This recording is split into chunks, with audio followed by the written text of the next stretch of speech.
warahmatullahi wabarakatuh. Halo guys, welcome back to Podbinsai, podcast bincang santai syariah. Apa kabar sobat syariah semuanya? Insya Allah semuanya sehat ya. Oke, kemarin kita sudah membahas mengenai wirausaha yang disampaikan langsung oleh narasumber-narasumber hebat kita yang merupakan mahasiswa FEB Unisma. Dalam kesempatan kali ini, kita akan membahas topik yang baru lagi, dan di samping saya sudah ada narasumber keren yang bersedia berbagi pengalamannya, yaitu Kak Faiza Artamevia. Halo Kak Faiza. Halo, iya kabar baik. Nah, Kak Faiza ini merupakan seorang mahasiswa yang sudah ngerasain gimana serunya studi independen. Buat teman-teman yang gimana strateginya biar sukses dalam studi independen, yuk simak terus obrolan kita seru hari ini. Baik, Kak Faiza, ceritain dong pengalaman kakak sewaktu ikut studi independen. Oke, jadi ini cerita mulai awal ya? Iya. Oke, jadi sebelumnya kenalin, aku Faiza Artamevia, aku alumni Prodi Perbankan Syariah FEB Unisma, dan kebetulan juga aku alumni dari peserta MSIB Batch 3 tahun 2022. Insya Allah. Dan untuk cerita mengenai pengalamanku di studi independen bersertifikat tahun 2022 itu, awalnya aku memilih di salah satu perusahaan ERP yang basically-nya itu di finance atau keuangan. Namun pada saat itu Hamin satu onboarding ya Kak, itu ada kendala dari perusahaannya. Kendalanya itu karena perusahaannya tidak memenuhi persyaratan sebagai lembaga partnership di Kemendikbud. Nah itu langsung shock dong kita sebagai peserta yang udah lolos, ini gimana? Apa kita ngulang lagi dari awal? Masa ngulang seleksi seketat itu dari nol gitu kan nggak mungkin kan? Nah, jadi setelah itu kita disarankan untuk pindah perusahaan gitu. Jadi dari awalnya yang perusahaannya basic di keuangan, jadi pindahnya ke manajemen sumber daya manusia. Jadi agak sedikit menyimpang gitu ya, apalagi jurusanku ini perbankan syariah gitu. Terus setelah itu kita langsung ditempatkan di perusahaan itu. Nah senangnya itu karena kita udah nggak ngulang seleksi dari awal lagi, tapi langsung bisa lolos ke perusahaan itu karena memang perusahaan yang keuangan tadi nggak memenuhi persyaratan kan. Lalu waktu udah bertempat di perusahaan itu,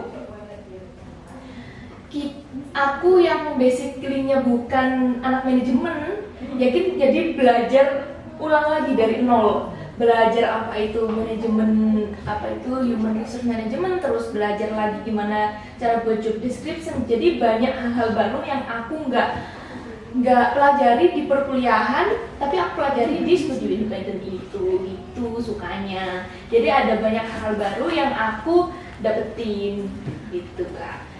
Ternyata banyak kendala juga ya. Iya, jadi agak struggling ya. Sebelum melewati masa-masa yang bahagia itu struggling dulu. Nah, kenapa Kak Faiza itu tertarik buat ikut studi independen? Padahal ada beberapa program MBKM lain selain itu. Karena menurut aku kalau studi independen ini bisa mencakup lebih banyak jurusan daripada sekedar magang. Kalau MSc kan magang dan studi independen kan. Contohnya ini kayak magang gitu, biasanya persyaratannya harus jurusan ini, harus jurusan teknologi, harus jurusan komputer gitu kan. Nah kalau di studi independen ini lebih luas gitu persyaratannya atau kriterianya. Contohnya kalau aku dulu kan di perusahaan ERP tadi yang nggak jadi, itu kan basically-nya di keuangan. Terus tapi keuangannya ini pakai pemrograman IT gitu. Harusnya kan kalau magang pasti yang dicari anak jurusan teknologi. Betul. Nah tapi kalau di studi independen itu lebih ke menyeluruh gitu Kak. Ada boleh dari jurusan manajemen, perbankan, terus keuangan gitu. Jadi jurusan yang relevan boleh mendaftar di situ. Itu sih asiknya di studi independen. Keren juga ya. Iya. Nah, kemudian menurut Kak Faiza nih, apa saja keuntungan yang didapatkan mahasiswa saat ikutan program studi independen? Keuntungannya yang aku rasain dari menurut aku sendiri ya, itu kalau studi independen itu meskipun kita bukan praktek ya, tapi lebih ke belajar di luar kampus, itu kita bisa ketemu sama mentor-mentor yang hebat gitu. Contohnya aja kemarin aku tuh sempet di mentoring sekaligus pelatihan waktu itu sama salah satu leadernya Amazon Web Series AWS. Kalau kalian tahu, AWS itu salah satu perusahaan internasional yang ada juga di Indonesia. Nah, leadernya itu pernah mentoring di perusahaan tempat aku studi independen. Itu keren banget sih menurut. Kapan lagi di mentoring sama leader international company? Kalau ada pun kalian pasti bayar mahal. Untuk gratis ya. Iya. Nah, ini nih yang paling penting buat teman-teman. Boleh bocorin dong tips dan triksnya nggak sih Kak, biar bisa maksimal waktu studi independen? Oke. Baik, untuk tips and trick sendiri menurut versi aku nih, dari tipsnya itu kalau aku sendiri ngebuat diriku ini merasa kurang dan merasa ingin tahu gitu. Ibaratnya kayak gelas, kalau kamu udah penuh pasti udah gak usah diisi lagi gitu kan. Kalau masih kosong kan pasti bisa diisi. Nah, itu kayak aku sendiri ngebuat diriku kayak kalau aku ingin tahu pasti aku excited buat ngejalanin hari-hariku di studi independen itu. Tapi kalau udah merasa ini udah pernah aku belajar ini, ngapain sih harus ngedengerin mentorku lagi gitu kan. Jadi harus merasa ingin tahu terus itu. Dan terus gimana sih triknya biar biar tetap bertahan di program studi independen ini? Triknya itu selalu kerjakan tugas tepat waktu, itu salah satunya ya, paling penting ya, seperti kuliah-kuliah pada umumnya. Terus kalau ada pemaparan materi langsung, contohnya aja dulu aku pernah dapat materi dari CEO-nya Oreo yang ada di Indonesia kan, itu keren banget. Dan kita bisa ngobrol langsung gitu, meskipun itu melalui via Zoom gitu. Jadi aktif bertanya itu juga penting. Terus juga jangan pernah diam kalau lagi ada focus group discussion. Itu menurutku penting banget, apalagi untuk penilaian ya. Soalnya kalau nggak aktif juga nilainya bakal jelek gitu. Nah, kemudian gimana cara milih topik yang keren dan sesuai dengan minat dalam studi independen? Oke, kalau menurut aku topik atau lebih tepatnya perusahaan yang sesuai gitu ya, sama bidang keilmuan kita.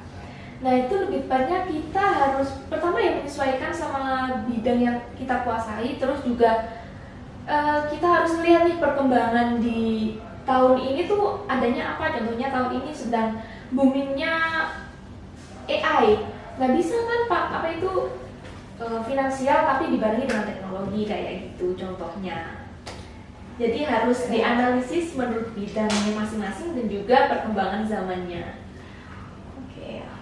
Nah, ada tantangan yang pernah Kak Faiza temuin nggak sih selama ikut studi independen? Dulu Kak.